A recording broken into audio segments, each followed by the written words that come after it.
Switzerland পেরিয়ে আমরা এখন চলেছি ইটালির দিকে। জুরিখ স্টেশন থেকে আমরা ট্রেনে উঠেছি। ইটালিতে আমাদের প্রথম গন্তব্য মিলান শহর। জুরিখ থেকে মিলান যাওয়ার ডাইরেক্ট ট্রেন রয়েছে, কিন্তু অনিবার্য কারণবশত আমাদের চিয়াসো শহরে ট্রেন ইন্টারচেঞ্জ করতে হয়েছে। জুরিখ থেকে মিলান যেতে প্রায় 3.5 থেকে 4 ঘন্টা সময় লাগবে।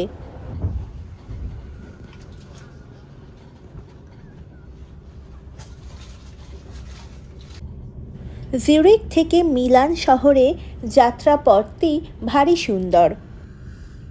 পাহাড়, হ্রদ, নদী, গাছপালা সমস্ত কিছু পেরিয়ে আমরা চলেছি নূতন দেশে। বিভিন্ন হ্রদ পেরিয়ে আমরা চলেছি মিলান শহরে। মিলান শহর হলো পৃথিবীর অন্যতম একটি ফ্যাশন শহর। আর খানিকক্ষণ পরেই আমরা পৌঁছে যাব নূতন শহরে।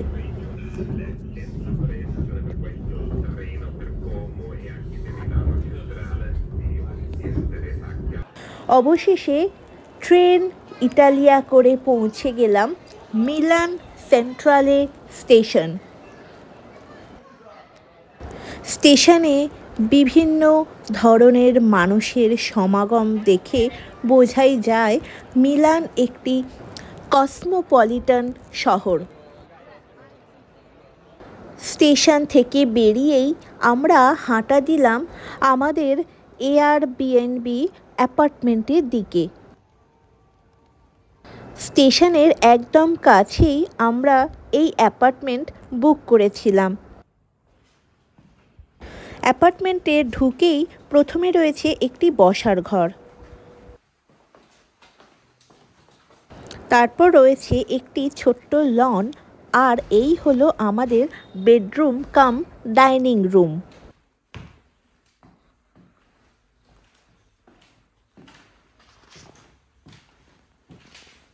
স্টিফানো অর্থাৎ এই অ্যাপার্টমেন্টটি যার, তিনি আমাদের জন্য ওয়েলকাম ড্রিঙ্ক এবং চা কফির সুব্যবস্থা রেখেছেন।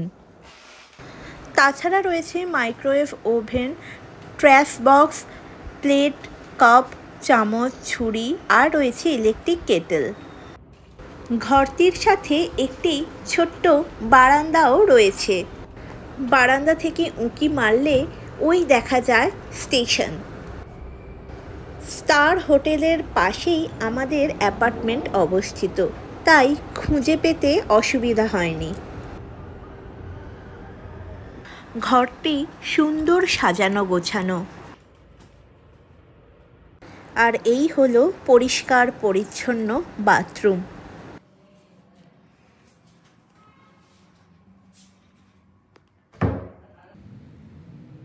ফ্রেশ হয়েই আমরা বেরিয়ে পড়লাম মিলান শহর ভ্রমণে।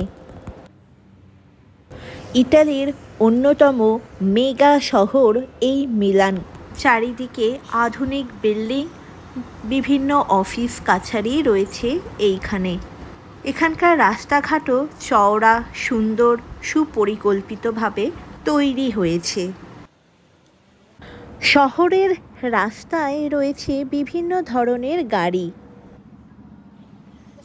এখানকার কিছু বিল্ডিংয়ে রয়েছে আধুনিকতার ছোঁয়া, আবার কিছু কিছু বিল্ডিং একেবারে ট্র্যাডিশনাল। মিলান শহর যেমন প্রাইভেট কারে করে ঘুরে দেখা যায়, সেই রকম যদি কেউ পাবলিক ট্রান্সপোর্ট নিতে চায় তার জন্য মেট্রো বেস্ট অপশন। মিলান শহরে আমাদের প্রথম গন্তব্য গ্যালারিয়া ভিট্টোরিও। এখানে আসার নিকটতম মেট্রো স্টেশনের নাম ডুওমো। গ্যালারিয়া ভিট্টোরিওর সাথেই আমরা দেখে নেব পিয়াজা ডেল ডিওমো নামক গির্জাটি। আমরা এখন চলেছি গ্যালারিয়া ভিট্টোরিওর দিকে।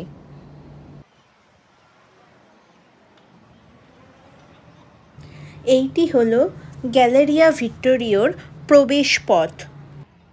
এটি বেসিক্যালি একটি ব্র্যান্ডেড শপিং মল। পৃথিবীর সব নামি দামি ব্র্যান্ডের শোরুম রয়েছে এইখানে। গুচি, প্রাডা, লুই ভুতো ইত্যাদি অনেক বড় বড় ব্র্যান্ডের দোকান রয়েছে এইখানে। আগেই জানিয়েছি, মিলান হলো পৃথিবীর অন্যতম ফ্যাশন শহর। বলা যায় গ্যালেরিয়া ভিক্টোরিও সেই ফ্যাশন শহরের কেন্দ্রস্থল। শপিং মলটি ঘুরে আমরা বেরিয়ে পড়লাম পিয়াজা ডেল ডুওমো দেখতে।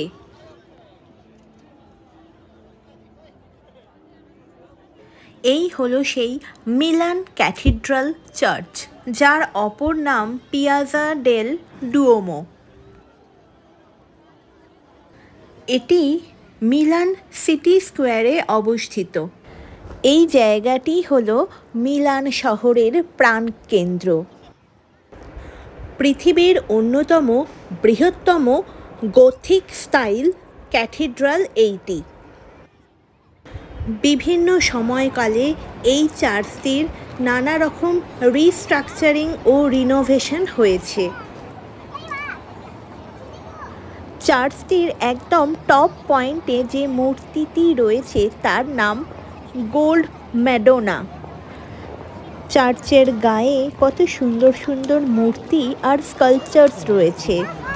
টিকিট কেটে চার্চের ভিতরে এমনকি ছাদেও যাওয়া যায়, কিন্তু আমাদের সময়ের অভাবে যাওয়া হয়ে ওঠেনি। মিলানের এই বিখ্যাত চার্চের পাশেই রয়েছে পৃথিবী বিখ্যাত শপিং কমপ্লেক্স। কত দেশ থেকে কত মানুষের আগমন ঘটেছে এইখানে। উইকেন্ডের বিকেলবেলায় মানুষজন মেতে রয়েছে নাচ, গান, মিউজিক নিয়ে। Stringimi forte, se ci sto bene sarà perché ti amo, io canto il ritmo, è primavera, sarà perché ti amo, cade una stella, ma dimmi dove siamo, chi me ne frega, sarà perché ti amo, e vola, vola si va, sempre più in alto si va, fuori la voce, mondo matto perché è una sola canzone che canto e poi è dentro di me, vola, vola si va, sempre più in alto si va, la vola con me, il mondo è in alto perché। এখানে রাস্তায় দেখলাম Leonardo da ভিঞ্চির একটা মূর্তি।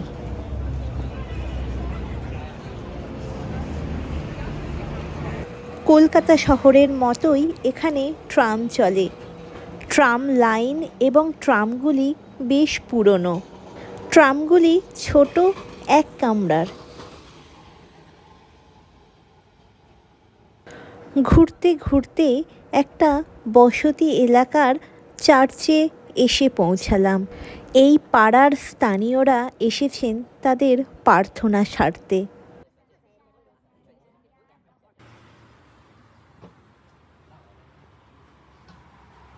Milan শহরের রাস্তাঘাট, গাড়ি, গাছপালা, মানুষজন ইত্যাদি দেখতে দেখতে চলেছি। এক কথায় বলা যায় নতুন শহরের ভাইবস তাড়িয়ে তাড়িয়ে উপভোগ করছি।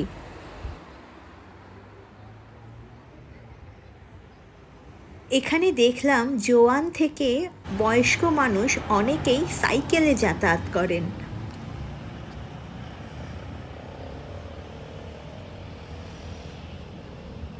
আমাদের এইবারের গন্তব্য স্পরজেস্কো ক্যাসেল। স্পরজেস্কো ক্যাসেলের নিকটতম মেট্রো স্টেশনের নাম কাইরলি।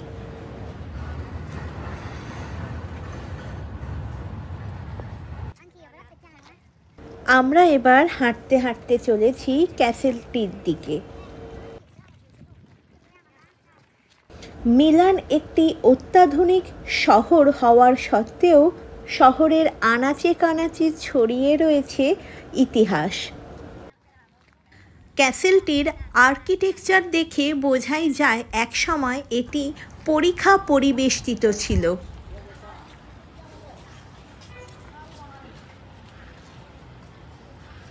এই হলো ক্যাসেলটির মূল ফটক, আর এটি হলো ক্যাসেলটির ভিতরের ক্যাম্পাস। কত পুরনো দিনের বিল্ডিং, তাও এই রকম সুন্দর অটুট রয়েছে। রয়েছে কত আর্টওয়ার্ক এবং স্কাল্পচার্স।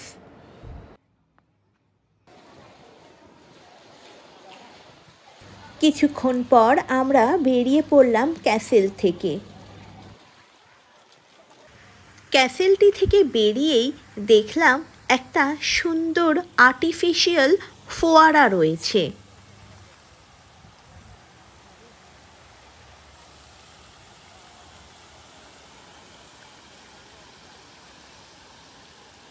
ফোয়ারার ধারে বসে কত মানুষ গল্প করছে।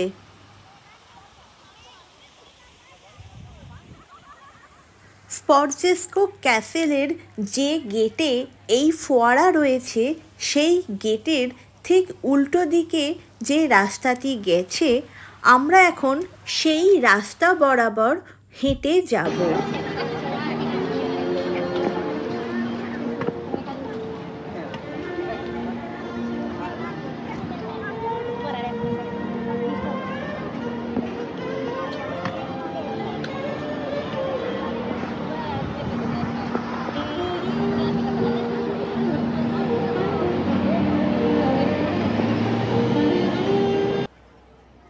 স্পর্জেস্কো ক্যাসেলের উল্টো দিকের রাস্তায় বলা যায় একটা ফুড স্ট্রিট রয়েছে। কত ধরনের restaurant, cafe, ice cream, pizza, pasta, gelato ইত্যাদি বিভিন্ন ধরনের খাদ্যের সম্ভার ও আয়োজন রয়েছে এই রাস্তার ধারে।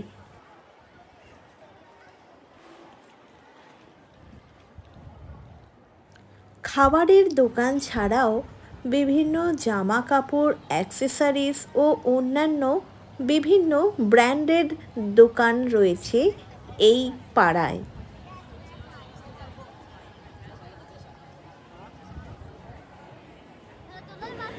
রাস্তা দিয়ে হাঁটতে হাঁটতে এখানকার বিল্ডিংস, মানুষজনের হাঁটা চলা, প্রকাশ ও বিভিন্ন অভিব্যক্তি লক্ষ্য করছিলাম। মিলান শহরের মানুষজন বেশ স্টাইলিশ। আগেই বলেছি, পৃথিবীর অন্যতম ফ্যাশন শহর এই মিলান।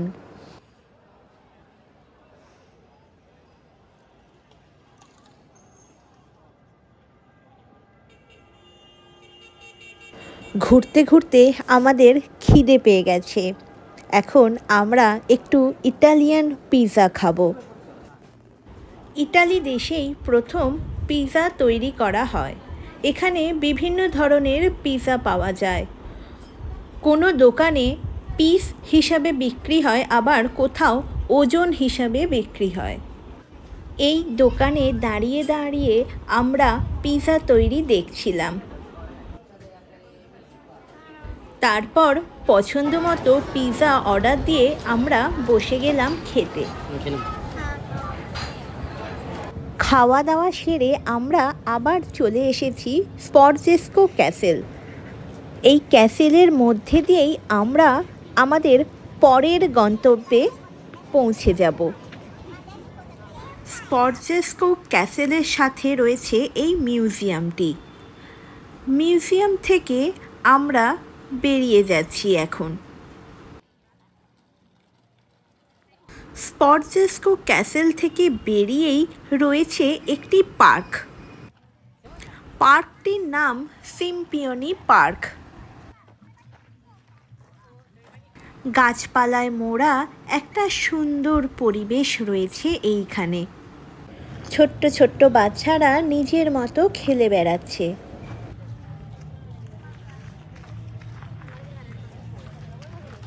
পার্কের মধ্যে দিয়ে হাঁটতে হাঁটতে আমরা পৌঁছে গেলাম অ্যাক্রো ডে লা পেস। প্যারিসের আর্ক দে ট্রাম্পের মতোই এখানে রয়েছে এই অ্যাক্রো ডে লা পেস। এটির অপর নাম সিম্পিওনি গেট অথবা সিটি গেট অফ মিলান। 1807 সালে নেপোলিয়নের রাজত্বের সময় এইটি তৈরি করা হয়।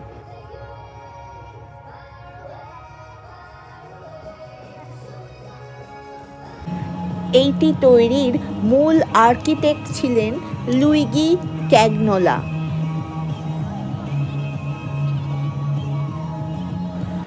উইকেন্ডের বিকেলবেলায় কত বাচ্চারা এই সিম্পিওনি পার্কে খেলতে এসেছে। পার্কের একপাশে যেন মেলা বসেছে। বাচ্চার বাবা মারাও তাদের সাথে সময় কাটাচ্ছে বেশ খোশ মেজাজে।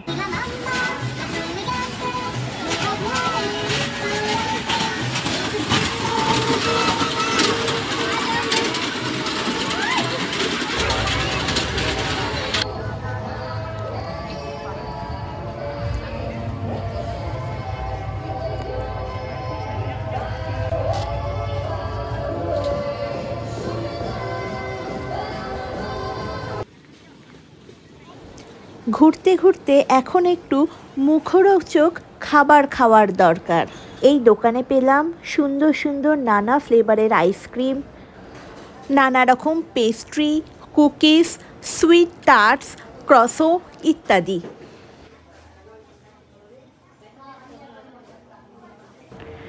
এখানে হঠাৎ করে মাঝে মধ্যে অদ্ভুত ডিজাইনের গাড়ির দেখা মিলছে। ঘুরতে ঘুরতে আমরা এসে পৌঁছালাম আরও একটি বিখ্যাত চার্চের কাছে। চার্চটির নাম সান্টা মারিয়া ডে লা গ্রেজি।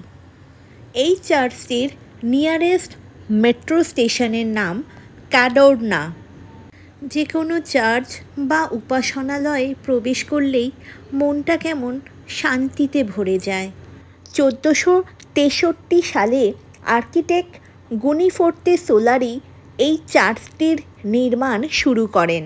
কত পুরানো নির্মাণ, অথচ এত সুন্দর মেনটেনেন্সের জন্য এখনও এত অকৃত্রিম সুন্দর রয়েছে।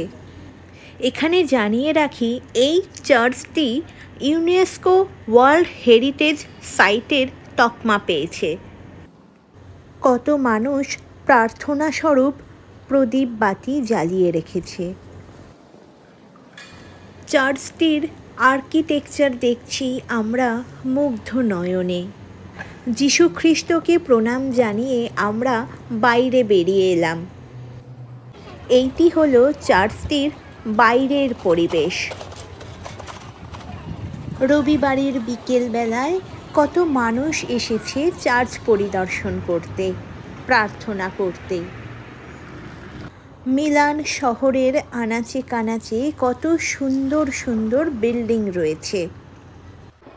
আমরা এখন আরও একটি বিখ্যাত স্থাপত্য দেখতে চলেছি।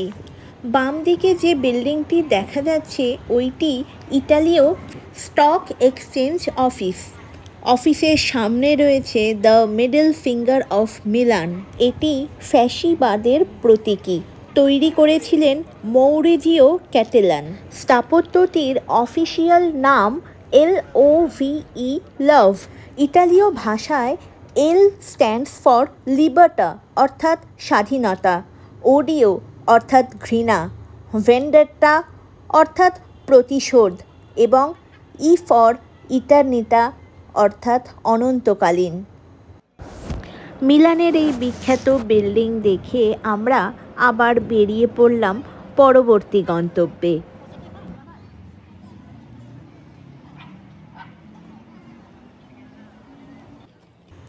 মিলান শহরে নানা জায়গায় বিভিন্ন ধরনের স্থাপত্য রয়েছে। শহরের আনাচে কানাচে ঘুরে ঘুরে হেঁটে চলেছি আমরা।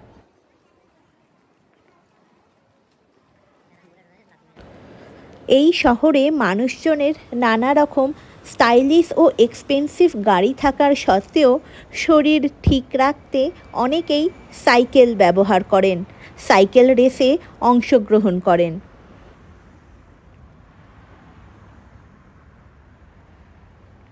মিলান শহর ভ্রমণ আমাদের এইখানেই শেষ হলো। পরের পর্বে আমরা যাব ইতালির বিখ্যাত ট্যুরিস্ট স্পট ভেনিসে। দেখতে থাকুন আমাদের ইতালি ভ্রমণের অভিজ্ঞতা। সাথে থাকবেন সকলে, ভালো থাকবেন। দেখা হচ্ছে পরবর্তী পর্বে। ভিডিও ভালো লেগে থাকলে সাবস্ক্রাইব করে দিন আমাদের চ্যানেল সাম আপ লাইফ।